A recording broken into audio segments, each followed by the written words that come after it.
महाराष्ट्र में भक्त हुए श्री त्रिलोचन जी,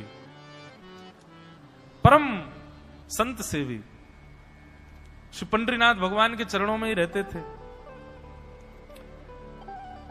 पति पत्नी दोनों निवास करते थे, उनके कोई संतान नहीं थी, तो इसलिए उन्होंने जीवन भर क्या नियम अपनाया कि जो भी धन आदि उनके पास था, जो भी वैभव था, उन्होंने वो पंढरपुर आने वाले वैष्णवों की सेवा में खर्च करने का उसका मन बनाया कि यहां इतने दर्शनार्थी आते हैं, सबका भोजन प्रसादी सामग्री हमारे घर में बना करेगी।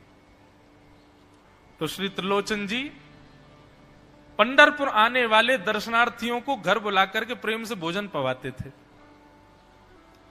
और जितने भी दर्शनार्थी दर्शन करके पंढरपुर से जाते थे, वो अन्य संतों को कह देते, बोले कहां जा रहे हो? बोले पंढरपुर जा रहे हैं। बोले भैया पंढरपुर जा रहे हो तो त्रिलोचन जी के यहां जाना, उनके यहां भोजन प्रसादी बहुत बढ़िया संतों के अनुकूल बनाते हैं। बड़ी ख्याति हो गई महाराज जी, अब तो जितनी भीड़ पंढरपुर विठल मंदिर में, उतनी भीड़ त्रिलोचन जी के घर के बाहर संतों की, दर्शनार्थियों की, सब प्रसाद पाने के लिए जाते। त्रिलोचन जी और उनकी पत्नी बड़े प्रसन्न कि इतनी संतों की सेवा हम कर पा रहे हैं, ये हमारा सौभाग्य है। धीरे धीरे दोनों वृद्ध अवस्था को प्राप्त हो गए। दोनों वृद्ध हो गए तो अब इतनी सामग्री बना नहीं पाते, कोई सेवक नहीं था, स्वयं बनाते थे पति पत्नी मिलकर के। अब तो ऐसा हो जाता, कभी कभी दाल लग जाती, जल जाती, रोटियां सेकते तो रोटियां जल जाती।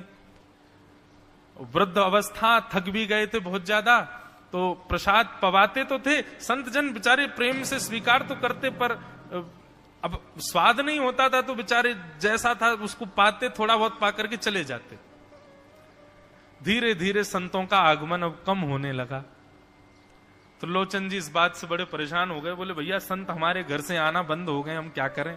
तो श्री त्रिलोचन जी महाराज ने बाहर एक बड़ा सा कुछ होर्डिंग जैसा लगा दिया, उस पर लिख दिया कि अंदर कोई संत सेवा आदि के लिए एक सेवक की आवश्यकता है। अगर किसी के अंदर सेवा भाव हो तो वो आकर के भीतर संपर्क करे। सेवा, ब्रजवासी सेवा, गौ सेवा, इन सब सेवाओं के प्रकल्प में यदि आप सेवक की कामना करोगे तो कहीं ना कहीं किसी ना किसी रूप में ठाकुर जी आएंगे सेवा के लिए।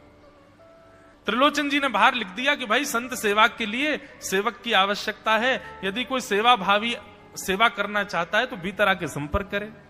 अब यह बोर्ड पढ़ लिया हमारे श्री पंडरीनाथ भगवान ने, और श्री विठल भगवान एक छोटे से बालक का रूप धारण करके त्रिलोचन जी के यहां पहुंच गए। त्रिलोचन जी के यहां पहुंचे, त्रिलोचन जी बैठे थे।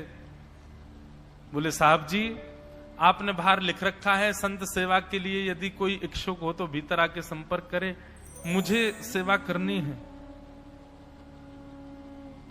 त्रिलोचन जी और उनकी पत्नी देखें, बोले कितना छोटा सा बालक है, कितना प्यारा है, ये तुम्हारे माता पिता नहीं है? बोले होंगे तो पता नहीं, मुझे तो पता नहीं, मैंने कभी देखा नहीं अपने माता पिता को, मैं अकेला ही हूं, ना मेरे कोई भाई है, ना कोई मेरे मित्र है, ना मेरे कोई बंधु है, ना मेरे माता पिता, मैं अकेला ही हूं।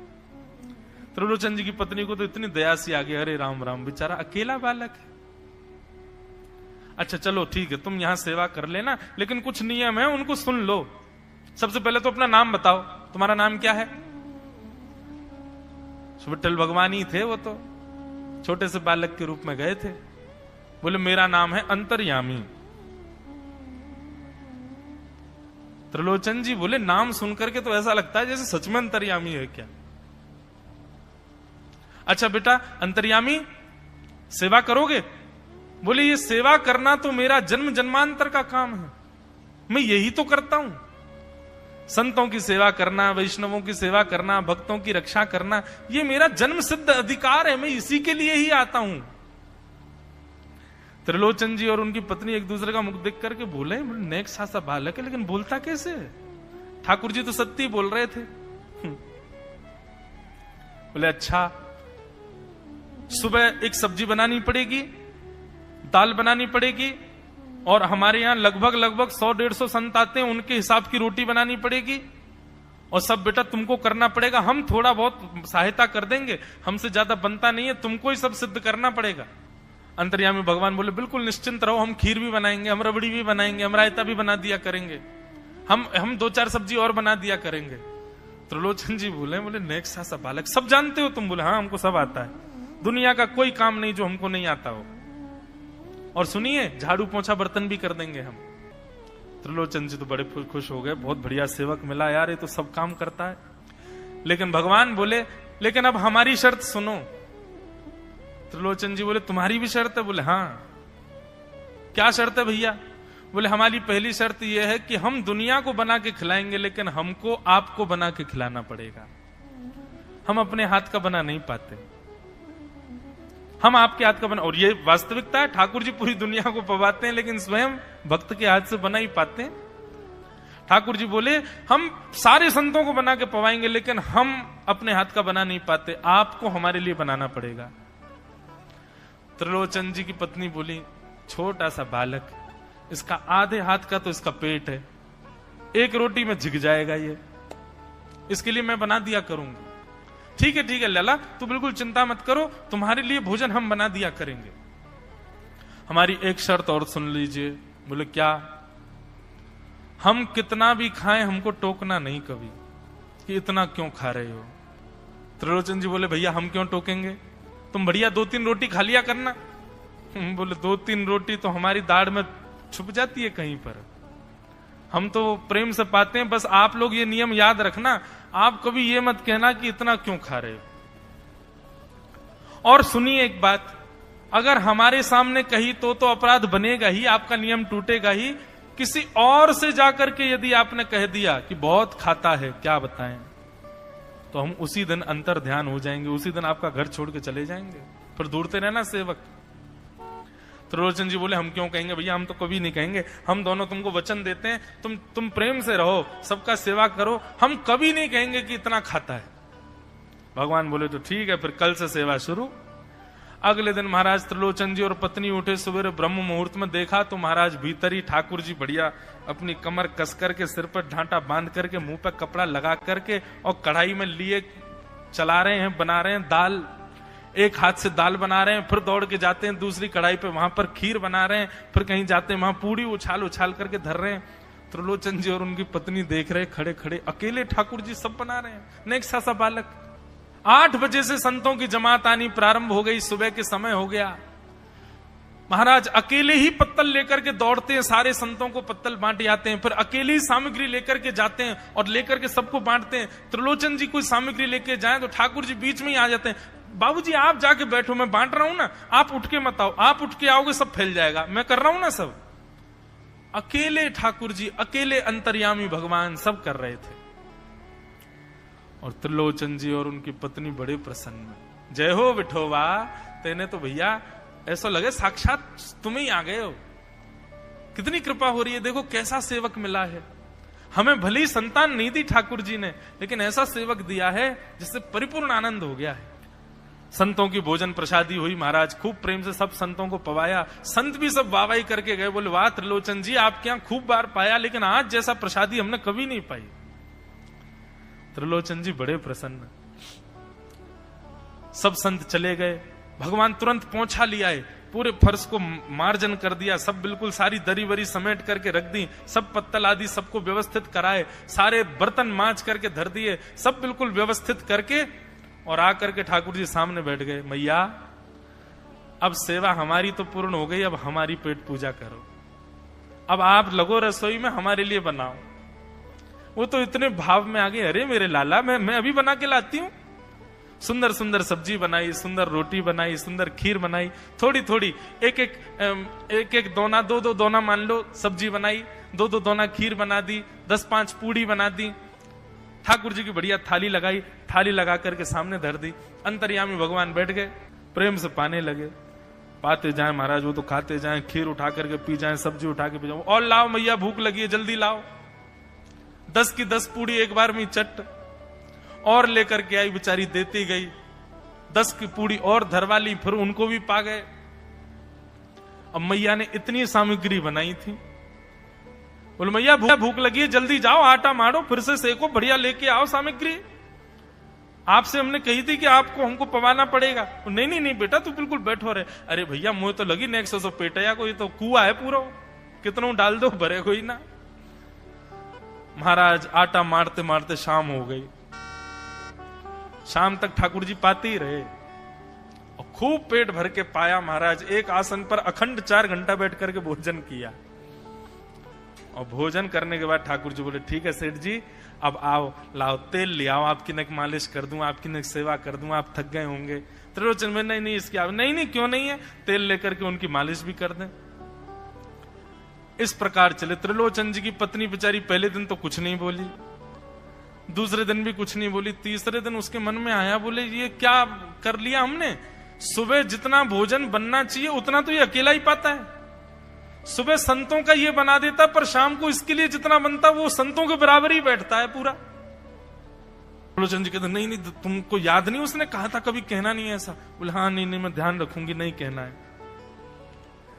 लेकिन अंतर्यामी भगवान तो खूब प्रेम से घर के सारे काम कर रहे हैं उनके। महीना 1.5 महीना बीत गया, खूब आनंद से सेवा चल रही थी। एक दिन त्रिलोचन जी की पत्नी पड़ोस में किसी के पास बैठी थी, तो पड़ोसी तो होते ही हैं सब घर के बात बोलने वाले, उन्होंने कह दी, बोले कि आपके घर में तो आजकल बड़ी खुशहाली आ गई है। त्रिलोचन जी को देखा, चेहरे पे कैसा तेज आ गया, लाल लाल टमाटर जैसे गाल हो गए उनके। बोले अरे वो आया है ना अंतर्यामी सेवक हमारा, बहुत सेवा करता है, प्रसादी वगैरह सब वही बनाता है, फिर मालिश करता है उनकी, बढ़िया बढ़िया उनके लिए जूस निकालता है, बढ़िया उनको सब भोजन पानी पवाता है, इसलिए इस वजह से त्रिलोचन जी बढ़िया। वो त्रिलोचन जी तो बढ़िया हो गए, तुम सूख गई हो, तुम इतनी पतली दुबली क्यों हो गई, मेरा दुख कौन जाने। वो सबकी सेवा करता है पर अपनी सेवा मुझसे करवाता है।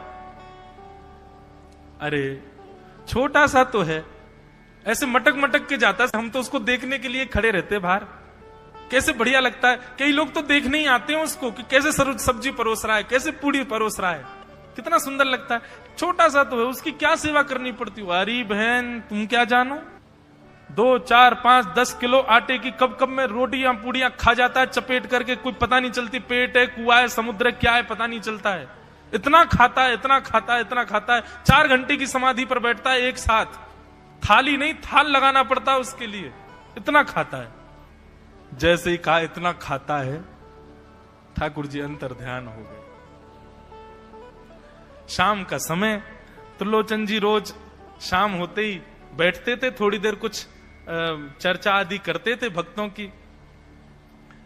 त्रिलोचन जी ने बुलाया, अंतर्यामी, ओ बेटा अंतर्यामी कहां हो, जल्दी आओ, चलो शाम हो गई है, थोड़ी देर बैठे कुछ सत्संग करें, कीर्तन करें। अंतर्यामी नहीं आए। पूरे घर में खोज लिया, ठाकुर जी नहीं मिले। रसोई घर में खोज लिया, ठाकुर जी नहीं मिले। पड़ोसियों से पूछ लिया, नहीं मिले। सब्जी मंडी देख आए, ठाकुर जी नहीं मिले। पूरा पंढरपुर देख लिया, लेकिन ठाकुर जी नहीं मिले। त्रिलोचन जी बड़े उदास हो गए, पत्नी से कहने लगे, पता नहीं कहां चला गया, कहां गया होगा पता नहीं।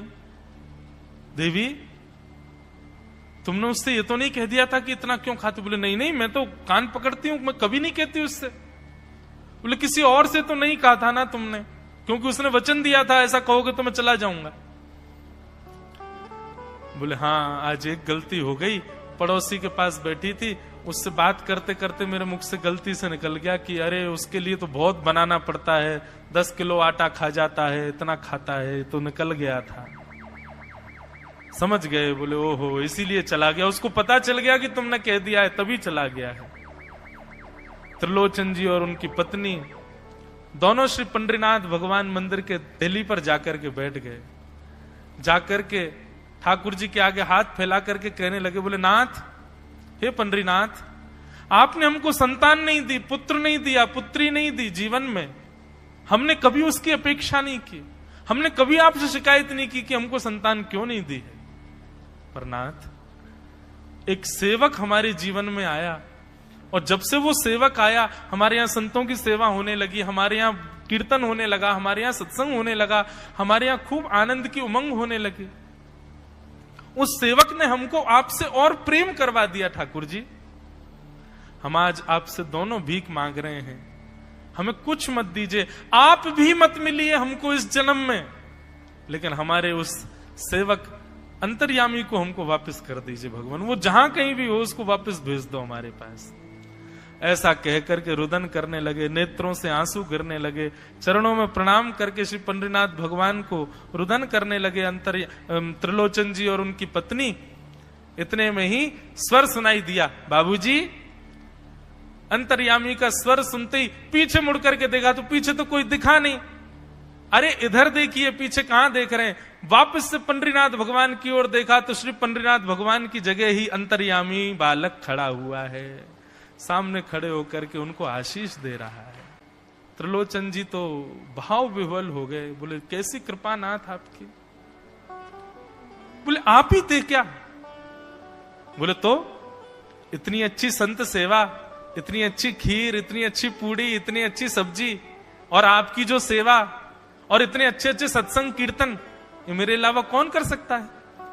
संतों की सेवा तो मैं ही करता हूं ना। आपने संत सेवा के लिए सेवक मांगा था, इसलिए मैं ही आपके यहां चल करके आ गया। और श्री त्रिलोचन जी पर अद्भुत कृपा करके भगवान ने उनको कृतार्थ किया।